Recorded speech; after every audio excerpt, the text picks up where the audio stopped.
Never thought my quiet suburban neighborhood would turn into a war zone. If you told me a year ago that my HOA would send armed men to my doorstep pretending to be cops, I would have laughed in your face. But that was before I learned exactly how far petty tyrants will go when you refuse to bow down. My name's Daniel Mercer, 42 years old, former military, now a home renovation contractor. I bought my house 12 years ago, long before the HOA was formed. It used to be a peaceful community. Families barbecued on weekends, kids rode bikes in the cul-de-sac, and nobody cared if your trash can stayed out for an extra day. That all changed when a woman named Patricia Glower, the self-appointed president of the HOA, decided she was going to turn our neighborhood into her personal kingdom. Bright red hair, fake pearls, and a voice that could peel paint off a wall. She didn't move into the HOA, she built it from paperwork and pure arrogance. It started with letters, then fines, then threats. At first I ignored the notices. She claimed my driveway was non-compliant because of a barely visible oil stain. Then she tried to fine me over the color of my shutters it had for a decade before she ever showed up. When I refused to pay the $3,200 she claimed I owed, she said something I'll never forget: "You either follow the rules or well make you." I laughed it off then. That was my mistake. 2 weeks later I got a letter taped to my door. Not mailed, taped. It read, "Final warning, failure to comply will result in intervention by enforcement personnel." Enforcement personnel? Who did she think she was, the governor? I called the county. They told me very plainly that the HOA had no legal authority to enter or enforce anything on my private property. Any dispute would have to go through civil court. So I sent Patricia a cease and desist through my attorney. That's when things got real. She started harassing my visitors. My buddy Tyler came over to help me replace some fencing. She showed up in my yard snapping pictures like she was with the FBI. Then she had the HOA maintenance guys dump gravel across the entrance to my driveway because my truck was an eyesore. I confronted her in front of her cronies. Told her, "Step on my property again and y'all be trespassing." She didn't like that. 3 days later I noticed a black SUV patrolling the neighborhood. No markings. 2 guys inside. They'd slowed down in front of my house. Watch, drive, come back an hour later. It'd seen that kind of surveillance before from people who didn't wear badges, so I started documenting everything. Cameras, timestamps, even license plates. Good thing I did. It was a Saturday afternoon. My wife Sarah had taken our daughter to visit her sister, so I was home alone working in the garage. I had my music on, tools laid out, minding my own business. Then I heard a bang bang, bin not a knock. A pounding, 3 men at my front door, black boots, tactical vests, belts with holsters, no official vehicle in sight. One of them shouted, "Open the door, police inspection." Now something was off immediately. No radios, no name patches, and real cops don't announce a police inspection at a private residence over HOA violations. I didn't open the door. I stepped back, looked through the side window. One of them had his hand on a pistol. My heart was steady. Years of training will do that, but I knew this wasn't a prank. These weren't kids playing dress-up. These were hired men, private, armed, and stupid. I called 911 immediately, told the operator I have 3 unidentified armed men impersonating officers attempting forced entry at my address. Before she could finish her response, things escalated. One of the men yelled, "Last warning, open up or we're coming in." Then I heard the sound of metal on the lock. That's when everything changed. The second I heard the lock tamper, my instincts kicked in. I moved quickly, not in panic, but with purpose.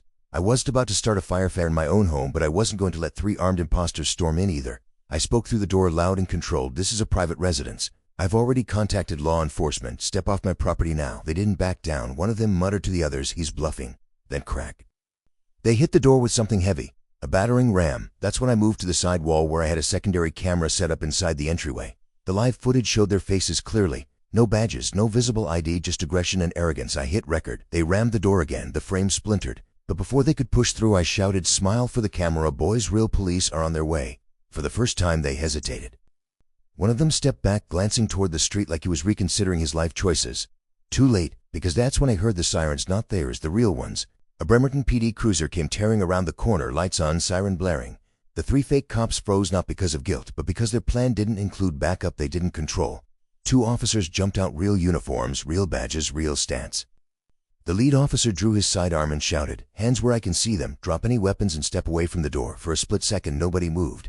Then one of the fake cops did the dumbest thing possible. He reached for his waistband. Big mistake. The officer barked again, "Do it, and why? You're already done. Hands up." This time they complied, slowly, reluctantly, but they did. They stepped back from my half-broken door and raised their hands. I opened the door just enough to show I was unarmed and inside my own home. When the officer saw the busted frame, he motioned for me to stay back and approached the men. "Who are you working for?" he demanded. One of them tried. "We're private enforced with assisting the HOA." The officer cut him off. "You impersonated law enforcement. You attempted forced entry with firearms. That's a felony." The look on their faces, beautiful. They were cuffed right there on my lawn. Guess who came marching down the street in heels and fury? Patricia Glover. Red blazer, legal folder clutched in her hand, lips pursed like she was chewing on a lemon. She shouted across the lawn those men were acting on behalf of our association. He's a violator, this is a civil matter. The officer turned to her slowly and said, "Mom, you just admitted to ordering an armed break-in." Her face went from raged to ghost white. She tried to recover. An NOI hired them to serve notice. I stepped outside then, calm as ever, with a battering ram and loaded pistols. She glared at me like I was the problem. The officer asked her for credentials. She had none. He asked for documentation showing she had authority to send private enforcement. She stammered something about board authorization and community protection. Bad move. The second cruiser arrived. The fake cops were already being read their rights. Patricia stood there shaking, still clutching her folder like it could save her. That's when the officer said the line I'll never forget. "Mom, you're not just facing fines, you're facing charges." When the sheriff said I was facing charges, he didn't mean me. He meant her. Patricia's mouth moved, a fast stream of denial and excuses, but the officers had already started cataloging everything: names, statements, dashcam video from nearby patrol cars, my interior camera footage, even the neighbor's Ring doorbell that had caught the black SUV circling the block earlier. That night the local station ran a short piece: HOA president arrested after armed break-in. The headline screamed and the neighborhood text chain lit up like a Christmas tree. At first, Patricia tried to spin it. She called her attorney, of course. She posted passive-aggressive notices on the HOA board's Facebook page about smear campaigns and misinformation. She claimed SHED only meant for enforcement personnel to serve civil papers, never to use violence. She insisted SHED been trying to protect property values. Right? Meanwhile, my lawyer sat me down and said words that sounded cold and clinical but felt like relief. "You were the victim. This was attempted breaking and entering and impersonation. We can file for damages and you should consider a restraining order against Ms. Glover. Also media strategy. It never cared for cameras. I had tools, not followers. But this was bigger than me. This was about stopping a small tyrant from weaponizing an HOA, so we planned carefully, legally, and mercilessly.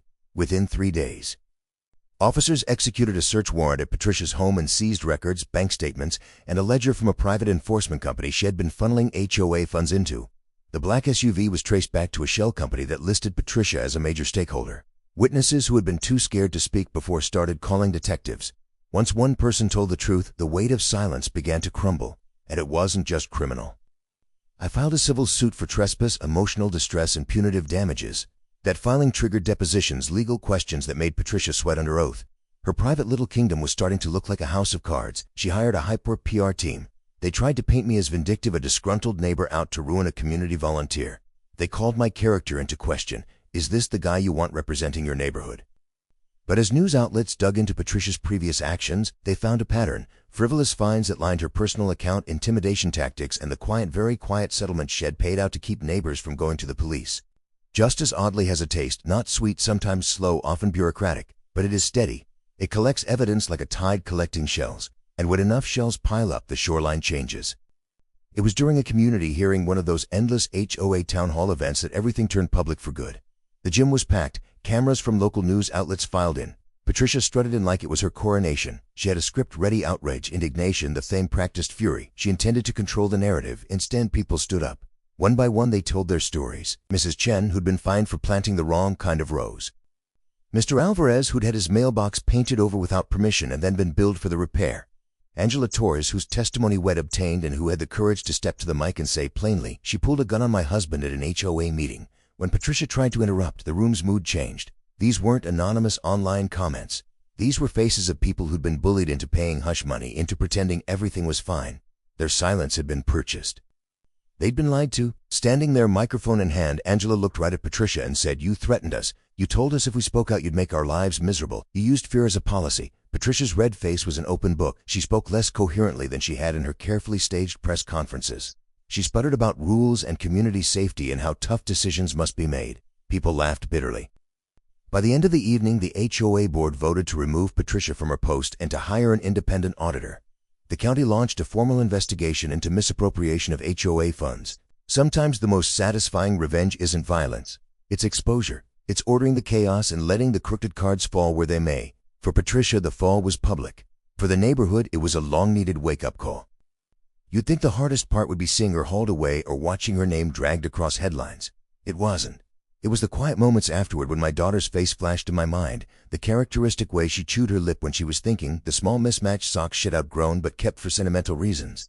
It was the realization that our home, our safe place, had come under siege because a petty official wanted power. Sarah and I had long talks. We put security upgrades in place not because we planned for more violence, but because we'd seen what people with ideologies could justify when they convinced themselves it was for the greater good.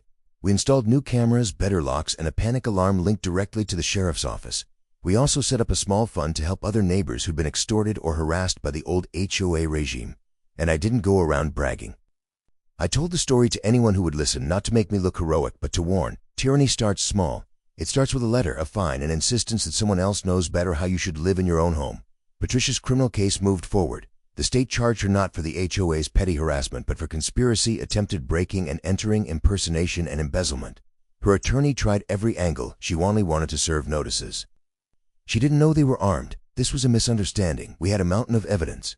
Her ledger showed payments to the enforcement company the day after she collected extraordinary maintenance fees. Surveillance footage showed the black SUV tracking my car that morning. Audio caught one of her phone calls where she asked, did they wear badges? She kept records, digital and paper, that proved intent. The law, often slow, moved with surprising speed when the proof was ironclad. At the trial, people testified under oath. The board members who'd once knelt before her lyre now gave straightforward accounts. The jurors listened to everything: the harassment, the financial trail, the intimidation, and they saw the arc of a woman who had built power on the backs of fear. She was convicted, sentenced to time that fit her crimes. The judge called it what it was: an abuse of trust and a weaponizing of authority for personal gain. For me, the criminal conviction was justice. But the civil suit, that was where real deterrence sat. The court ordered restitution and released all the HOA's funds back to the community with penalties that made the point clear: you don't weaponize covenants and get away with it. Patricia's appeals were long and noisy, but ultimately fruitless. The law had been served. The house I'd bought 12 years ago looked the same as it had the day I moved in. Same porch, same cracked flagstone, a line of marigolds Sarah insisted on planting every spring. But the neighborhood felt different. People mowed each other's lawns, picked up after one another, and a group formed a cooperative to manage HOA affairs with a transparent charter and external oversight. We started monthly neighborhood meetings where anyone could speak without fear. We voted in new board members with strict financial transparency rules. The gift Patricia had given the community, if there was one, was a lesson. Systems without oversight become playgrounds for people with vendettas. I refused to let the past turn me bitter. The revenge I wanted wasn't ruin, it was reconstruction. We rebuilt trust, paved over the old fear, and put safeguards in place.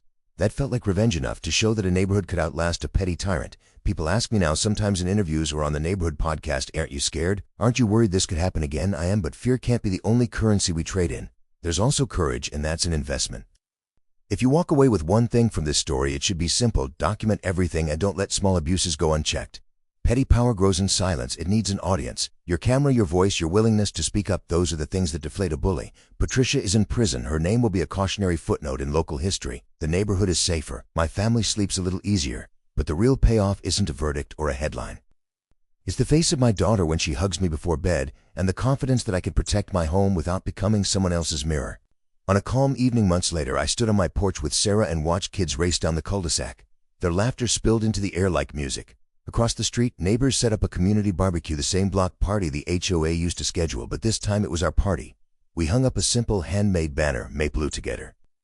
I texted the footage from that day, the footage that helped convict Patricia, to a local news producer. I didn't do it for fame. I did it because it proves a point: the camera doesn't lie. The truth rarely needs fireworks to be convincing. If you liked this story, if it made you think about the thin line between order and control, please hit like, subscribe, and share. Tell a neighbor, put your camera where it matters. We lived through a small tyranny and came out the other side. There's no glory in conflict, but there is honor in standing up. Because when fake cops come to your door, when someone tries to confuse authority with dominance, y'all want to be ready. And the best defense is community, documentation, and the courage to call the real authorities. I am Daniel Mercer. Thanks for listening. Subscribe for more true stories of ordinary people standing up to extraordinary wrongs.